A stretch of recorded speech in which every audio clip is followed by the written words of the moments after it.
Heavenly Father, thank you for allowing me to show up within this conversation with courage. I ask that you would show up and lead me through it and open the ears to those who are willing to listen and understand. Also those that have felt alone in this experience and need to hear it. And more importantly, I ask for your divine protection and healing to cover us. In Jesus' name, amen.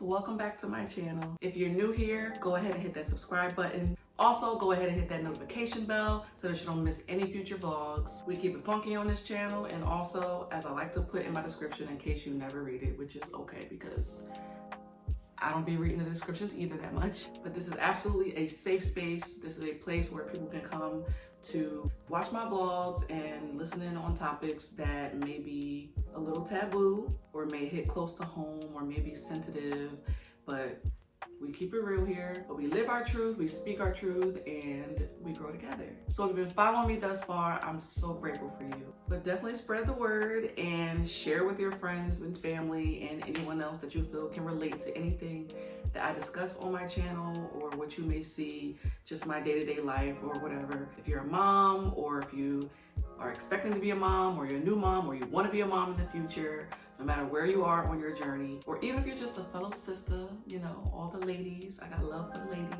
Feel free to keep coming back, but even if you don't, I hope that I've touched you or inspired you in some type of way. And as I'm growing, I'm going to share my journey, and it's my biggest prayer that I'm just following in God's will and fulfilling my purpose and helping others to fulfill theirs, no matter where you are on your journey yet again. I got love for you. So I'm smiling now because I'm just a smiley and optimistic person, but honestly, this subject is really rough. It's been rough for me, and it's kind of not something to smile about, but here we are. I gotta make sure I watch the clock because your girl gotta go to work. But I've been wanting to do a vlog, or maybe even a couple, for some time now on the subject of narcissism, because I've noticed even within my own generation that it's running rampant. It's not something that's new, but the term narcissism and narcissistic abuse or narcissistic personality disorder has been coming up over and over, and it's definitely been a factor in my life and my upbringing. If you've already seen some of my other vlogs, then you already know that while I'm an open book, I do like to make sure that I maintain the integrity and seal the names of anyone that may be involved in any of my experiences that I share. But yeah, man, this is a touchy one, and it's a little close to lady time for me, so I might get a little emotional, and that's okay. Sensitivity is okay. Okay? That's something for me that I have felt growing up that wasn't really allowed. But that's definitely something that I have dealt with growing up, with being called sensitive and, you know, not really feeling like I can openly express how I feel or things that affect me. I mean, that's been a pattern, you know, within my family, but also with friends. And it's something that's really deeply affected me throughout my life. Of course, when I was younger, I did not even know of the term narcissism. But as I've become an adult and have gone on my own self journey and trying to learn just who I am, honestly, when I first came across the term narcissism, First, I looked at myself and I had to ask myself, am I a narcissist? Especially with becoming aware of certain people that I grew up around within my family and feeling like maybe I've taken on their traits. You know, people in your family you tend to mimic after, especially, you know, if it's cousins or your parents or your siblings, you look up to them and you model their behavior or how they speak. And to be completely honest and vulnerable, I've come to realize that I myself have had, I'm not going to claim it now because we are working on that. I've come to realize that I have had narcissistic traits with the way that I treated some of my friends. There was a lot going on when I was younger, a lot of trauma already forming and happening among family members. So I did kind of take that out on my friends a little bit. What I have learned about thus far within my research, and actually the first time I really learned about narcissism was through Red Table Talk with Jada Pinkett Smith, her mother, Miss Adrienne Banfield Norris, and of course her daughter, Willow Smith. And I know people have their opinions, and I know there's a lot going on with Jada. I stand Jada. But really, I just stand for human beings and people having the freedom to share their journey and things that they've gone through and what they've had to navigate to become the person that they are now, if they've gone on a healing journey from realizing certain things that have affected them growing up. I'm here for it. I'm here for any kind of growth with any person. So again, the first time I heard of narcissism was on Red Table Talk, and I became really interested in the topic and just did a lot of research. And on 2 of the episodes, I believe, she brought in Dr. Ramani, who is a world-renowned expert on narcissism. Narcissism. Everybody is using this word. Narcissism is at the core of every abusive relationship. The only thing you've done without my help is get sick. I've seen it. It's awful. Gaslighting is like a main narcissistic trait. You are so confused. Don't act crazy. Dang! It could be your parent, your adult child, your spouse. It could be a boss in a job you need to keep. She cried herself to sleep. You were hurting them. Possible. Not possible, definite.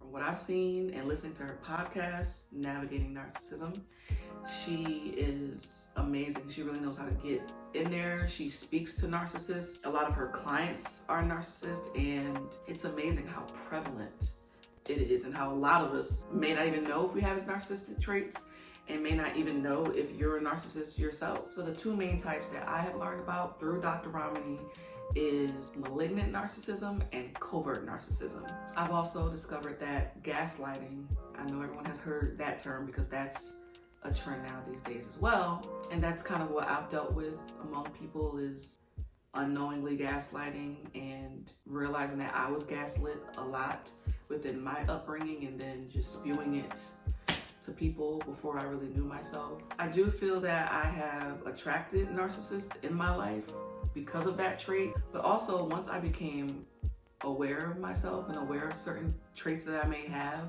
I try to do like extensive healing work on myself, like just me and God. But if I'm being honest, I kind of did a 360, or is it a 180? It's definitely a 180. The 180 is never mind. A 180 and went to the other side where I became a people pleaser. I mean, I always kind of had that in the mix about me.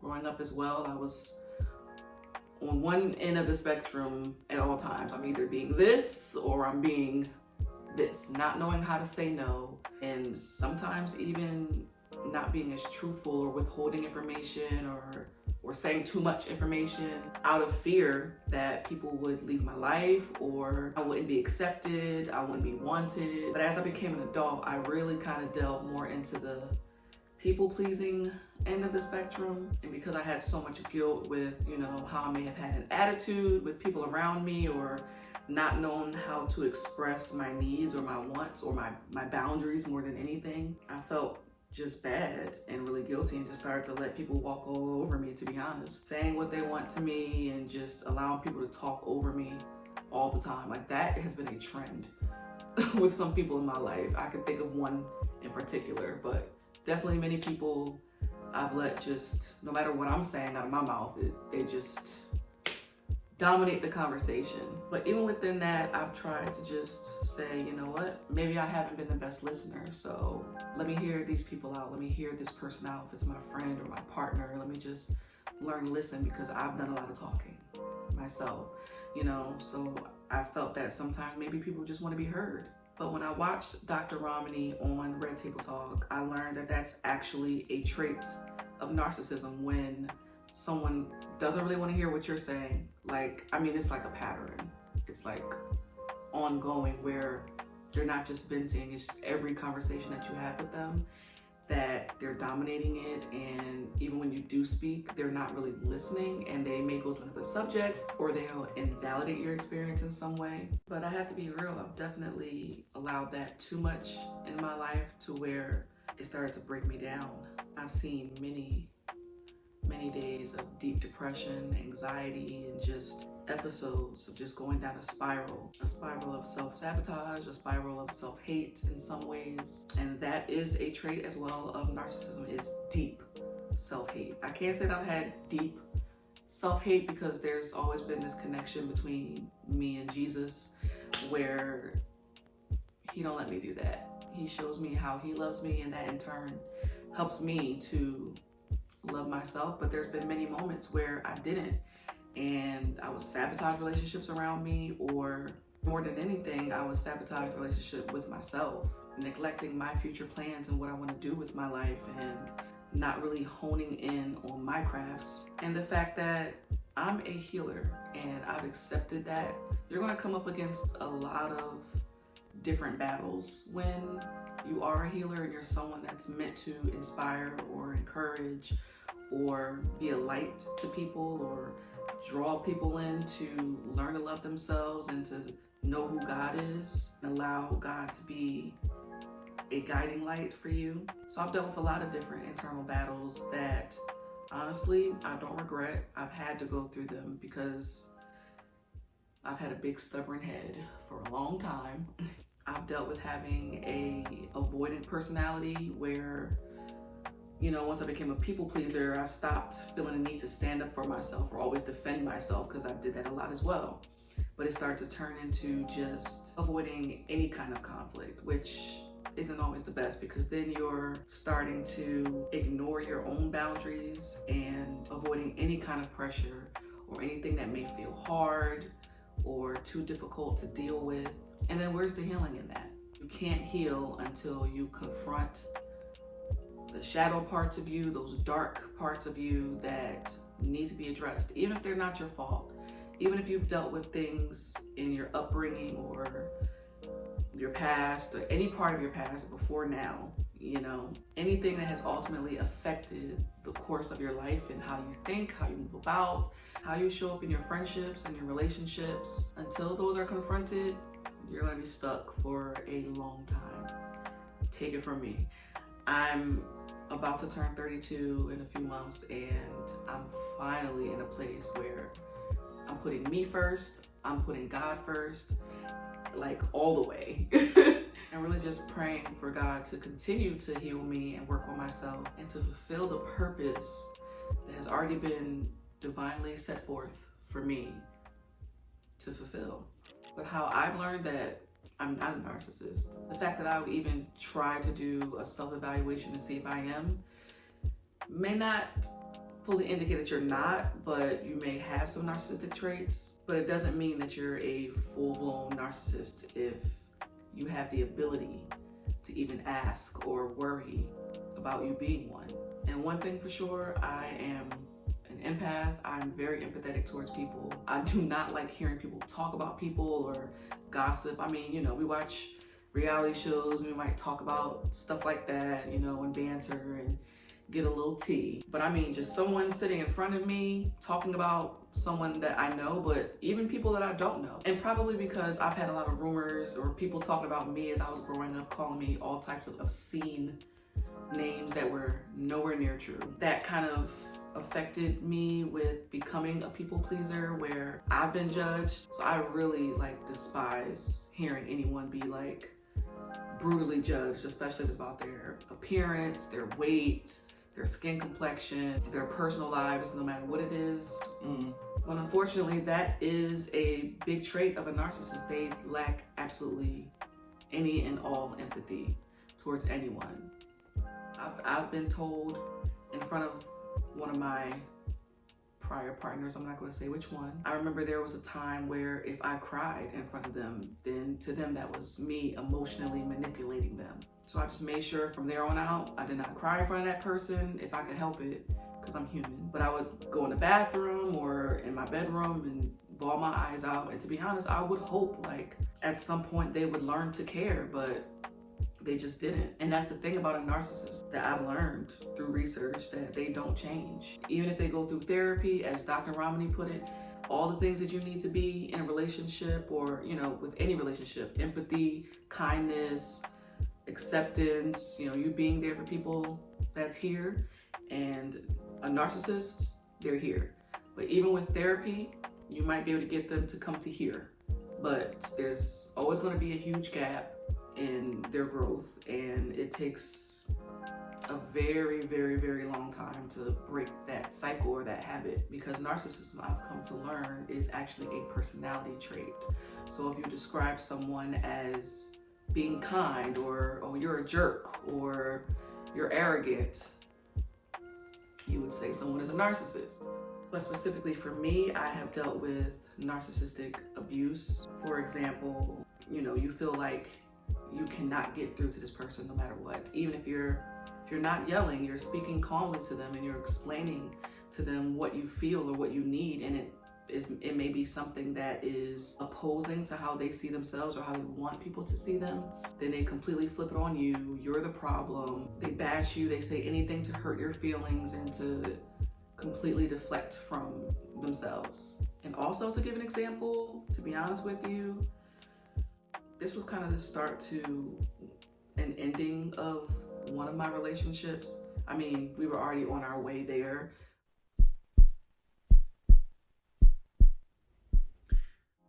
I literally found myself in a place where I was just calmly trying to let my partner know that I've been feeling neglected. Like, I understand, or I understood at that time, that they had a lot going on. You know, they just had a lot that they were trying to do for themselves to become successful, and I respected that. And I'm always a partner that will push you and want to see you grow and want to see you at your best and do all the things that, you know, make you feel complete as a person or make you feel like you're fulfilling your life's purpose. But at the same time, you know, I'm in a relationship with someone who's being aggy, being mean, and ultimately just not making any effort to pursue the relationship and to help it to grow. And I understand that, you know, at times, you know, the scales are unbalanced and you may have to be 60 while that person is 40 and 80 and 20. You know, no one person is going to be able to always be 100% for you, or even 50-50. But I mean, this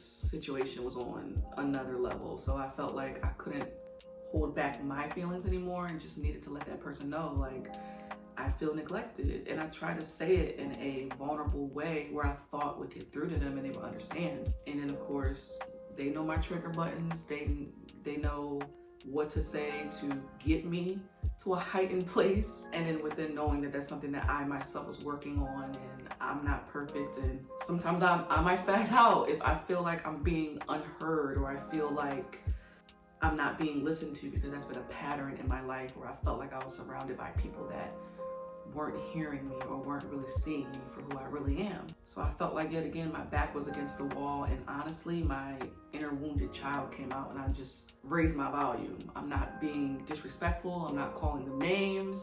I'm not saying you're such and such and you're this and that and pointing out their flaws. I'm not saying I haven't, because in the heat of the moment, if someone's spewing things at you, calling you fat, calling you ugly, saying I'm not attracted to you, saying this person is better than you, or I want you to be like this person. And if someone's spewing all that at you, you know, as a human, sometimes you may just be like, you mother. You know, like, you may start pointing things out about them and their flaws, you know, but that's unhealthy as well. That's not the way to go. It's not going to get them to see your point of view and what you're trying to communicate, what it is that you really need. But this just happened to be one of those nights where, like I said, I didn't even stoop to even trying to point out their flaws like they would do to me. I just was like, you're not hearing me. You're not listening. Like, I need X, Y, and Z from you. How can we figure this out? Why don't you care? You know? And then it got to the point where, another term within dealing with narcissistic abuse, I've learned the term reactive abuse, where someone can push you so far to your limits that you may start throwing things, or you may start, you know, like you're literally throwing like a tantrum, like a 2-year-old, screaming at the top of your lungs because you're screaming out for help because you feel like you're going crazy because, you know, I'm not gonna say the person, but the situation is literally like causing a slow death inside of you. And that was one of those nights. And just like Jekyll and Hyde, he went from, you know, doing his thing where he's yelling and calling me names or saying this and that about me, and then gets me to my heightened point, and then they just sat back literally on this couch. They sat back and was like, look at you, crazy. Ha, look at you, you talk about me, you say I'm the one that do this and that, look at you.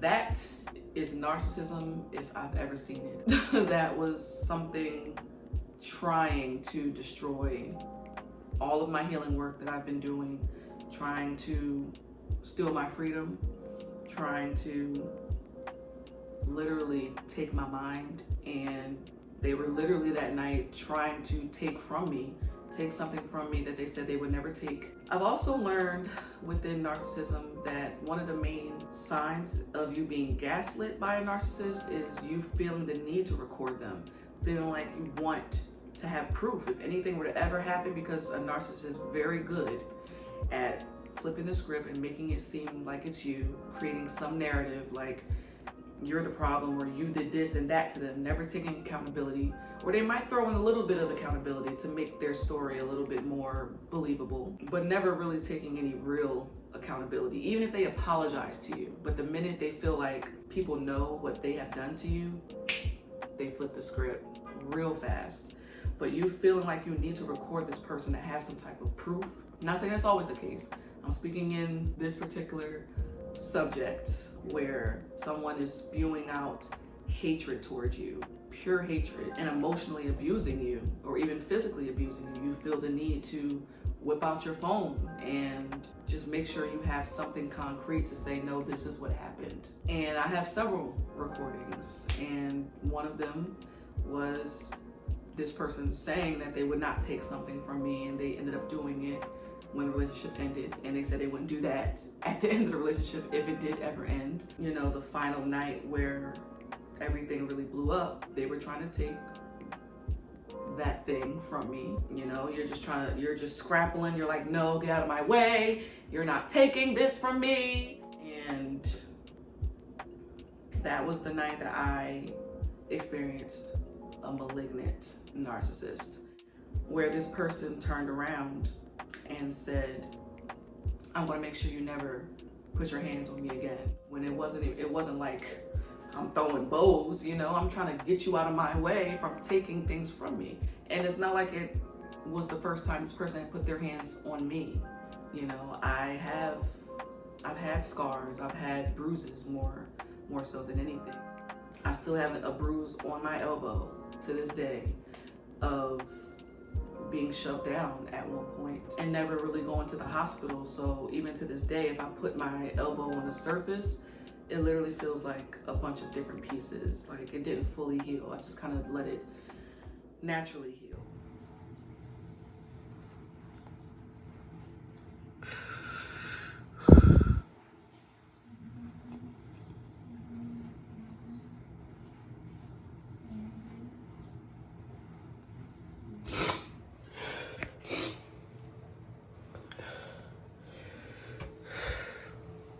But again, that final blow up night, they meant what they said, and they literally turned around, and I just can remember the fact that I had just got out of the shower. So, you know how us girls do, we throw on our big t-shirt to get comfortable, maybe your bonnet. I was still bald headed at the time, so just had my little afro, but I don't know why I'm scared to talk about this. That's the thing, a narcissist can make you literally live in fear or threaten you to feel like you can't talk about it, or they'll continue to spew out their own little lies to other people and get people on their bandwagon to, you know, believe them. They're very convincing. That's the thing about it, very charming, because how else are you going to get into a relationship with a narcissist? They have to capture you in some type of way. And I'm not saying that's literally their intention. They're not like out scowling like, who's going to be my next victim? it's not anything like that. A lot of narcissists are unaware that they're a narcissist, you know, but there's a lot of good things about them. This person I'm speaking of, I really was in love, and I felt that they were really in love. Like, we fell fast, you know, they moved in fast. That was another thing where they tried to say one time during an argument that I've had recorded that they're living less because of me living in this tiny apartment, as if we both didn't grow up in the suburbs. We both literally grew up in middle-class homes and at our parents' homes. But the thing about that for me that was so insane is that I never asked this person to move in.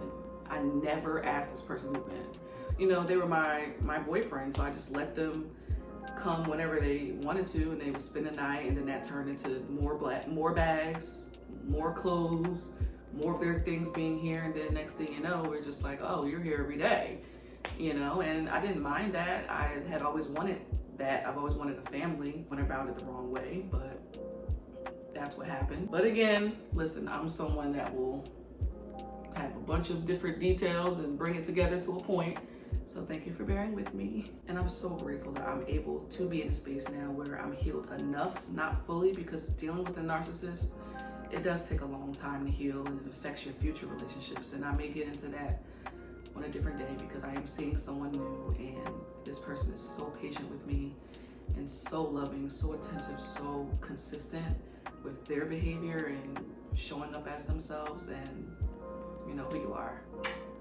Love you. But I'm healed enough to where I can talk about it without crying or without...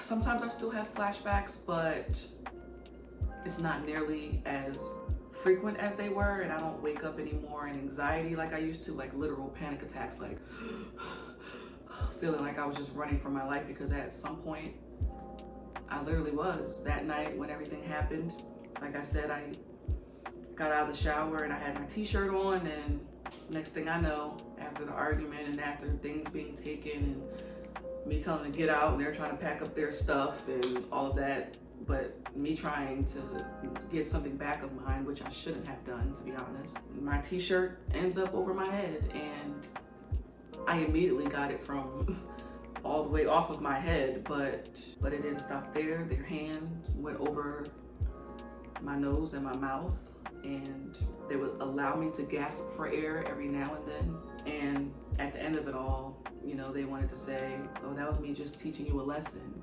to not put your hands on me in any kind of way. And I agree. You should not put your hands on anyone in any kind of way, even if it's a shove, or even if you feel like someone's heightened and you're in the middle of something, it's not the best option to even be like, hey, no, move out of my way. You're not taking this. You're not doing that.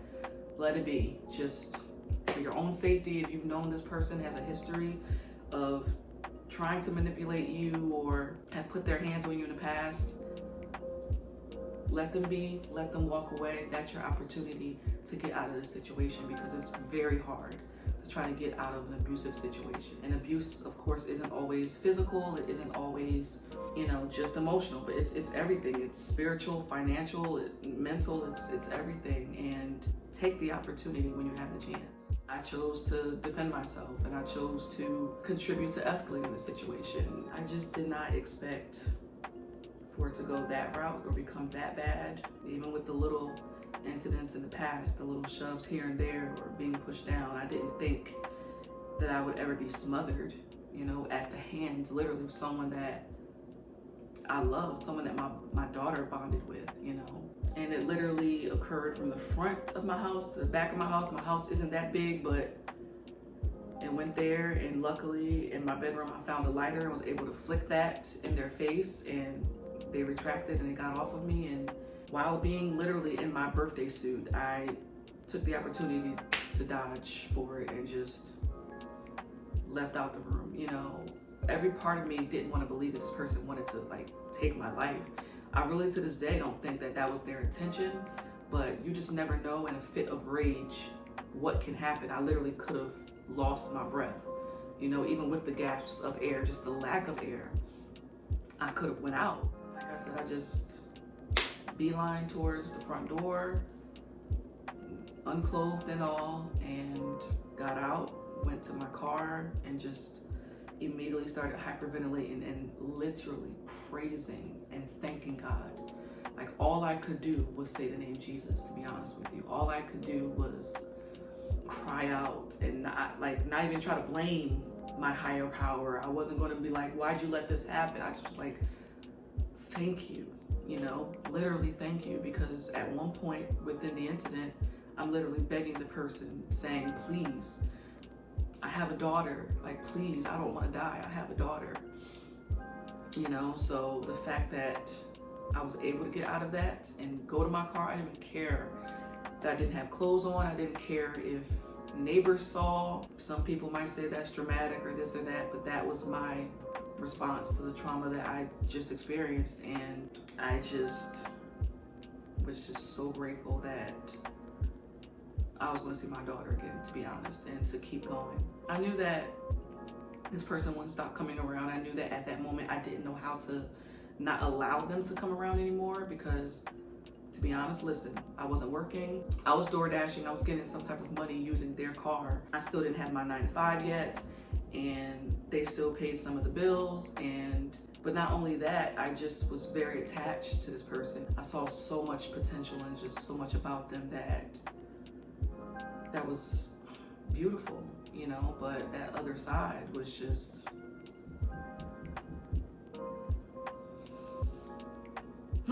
and I really don't want to paint this person out to be a monster or anything like that. I just know this person has had, I don't know who they are now, I don't have any contact. I still know that this person has had deep issues and have had a lot of trauma themselves, and that's no excuse.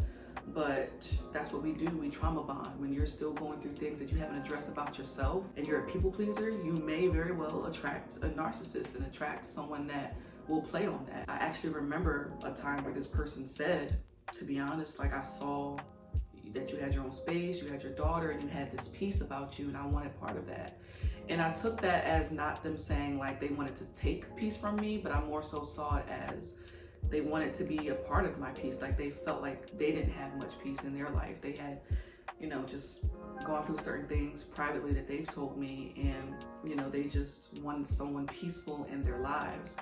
And I really was going through postpartum depression, I will say, but I still was on a healing journey where my home is my sanctuary. My home is somewhere for me that is my peace, and where I can be myself and I can unwind, and there's no judgment here. I know I've had many people come in my home and tell me that, wow, like, this is a vibe. And I feel personally like I don't have much, even though I'm grateful for it, but people that have come here have said, like, I feel the peace of this home. And I believe that that's the spirit of God, to be honest with you. They wanted a part of that, and I wanted to give them that, and I also needed more peace from people in my life as well. So we had a terrible experience, and in some ways I've contributed to that, and I take accountability for that, but honestly, I don't like how things happened, but at the same time, I'm grateful that they did, because essentially it really catapulted me to, really go deep and really have such a dependency on God, and to know that life ain't to be played with. Your spiritual life is not to be played with. Whether you believe in the afterlife or not, or whether you believe in Jesus or a higher power or whatever, like, for me, I know that that's been an intricate part of my healing and who I am. And to be honest, a week before that incident happened, I literally prayed, God, if this person is not for me, they're not meant to be a part of my life, if they're not meant to be a part of the purpose that you have laid out for me, please remove them, no matter how much it hurts. Even if I don't know how I'm going to pay my bills, even if, I don't know how to detach myself from this person because of my deep love for them, I'm willing, God, please just get this out of my life if it's not for me, if it's meant for me to change in some ways. But I knew deep down that the relationship wasn't going to last, and beyond whatever abuse I feel that I have gone through, it was also infidelity. It was, I wasn't married, but cheating hurts. I dealt with it one too many times, and even that was gaslighting, where, this person gave me their password to feel free and comfortable to have access to their phone in case I ever felt, you know, like they're being dishonest. And whenever I used it and I found things, then they want to use the excuse of like, oh, that's my privacy. You're going through my phone and this and that. That in itself is manipulation and gaslighting and narcissism. Just coming back home. It's just crazy. Knocked all my baby stuff down. Struggling over the bed. It's just so much. Just so much, man. Yeah. He can never come back here ever again. I don't deserve this. After all of that, I can say that I'm in a much better space. I can't describe it. I just have such a peace that truly surpasses all understanding. I mean, even certain things now I still struggle with, and I still am playing catch up with my life, and I'm still just grateful for how it's going and really enjoying the process. And even when I'm not enjoying the process, I'm grateful for the process. There was a time where I felt like I couldn't handle it, you know, with dealing with depression and anxiety, like really bad. You know, I would feel a lot like I can't handle certain things, even the smallest of things, even housework. I'm someone that loves cleaning, but even that was hard for me. Mothering to my child was hard for me while trying to also mother myself. I'm grateful. I'm grateful for the friends that I currently have, because Lord knows that has been a journey. Speaking of which, you know, I was supposed to record 2 separate vlogs with 2 of my friends, Marquise Woods, who is a bomb. I mean, a super bomb nail tech. I will link her Instagram page in the description below. Book with her. My girl stays booked and busy, but she's great at what she does. And I think we'll still make time to get that vlog done, but we all just have, you know, our schedules and our separate lives where it's hard to kind of get together at times. Same with my friend Renee Grace, who's also a YouTuber. We still want to get together, shorty. I thank you guys so much for listening and allowing me to come into your home and share my experience with narcissism with you. And if anyone that's watching has had experiences with their parental units or family of some sort, friends, relationships, and you've dealt with narcissistic abuse in any level, whether it's just emotional, spiritual, whatever it is, I truly pray that you find healing. I pray that you find a way out and to leave that person alone, because honey, I'm here to tell you, there's no winning with that person. There's no getting through to them. They need deep, extensive therapy, and even that will take a long time. It's best for you to try your best to create an escape plan or create a way for you to be able to separate yourself from this person or these people in your life. I can get if it's hard, if it's, you know, a co-parent that you're dealing with, or if it's your parent, or, you know, your child, or, I mean, you know, I don't think there's any narcissistic babies, because I've learned that narcissists are actually made. They're not born that way. You know, it comes from their experiences. But, you know, no matter who it is in your life, you know, even if it's, like I said, hard to sever ties because of the relation that you may have to them, I just pray that you find a way to be able to deal with them. I would absolutely recommend forming a prayer life if you don't have one, you know, doing your own self-work to be able to deal with that person in your life. I'm definitely also going to link below the Red Table Talk episodes where they do discuss narcissism with Dr. Romney. And yet again, I hope you have enjoyed. Please get out if you can. But if you've just learned about narcissism today, then I thank you for listening, and I pray that you take heed and even do some self-evaluation of yourself if you may have some traits. Please don't forget to like, share, and subscribe. I love you guys. Girl, just do your best and know that you can make it anywhere. So why you stressed?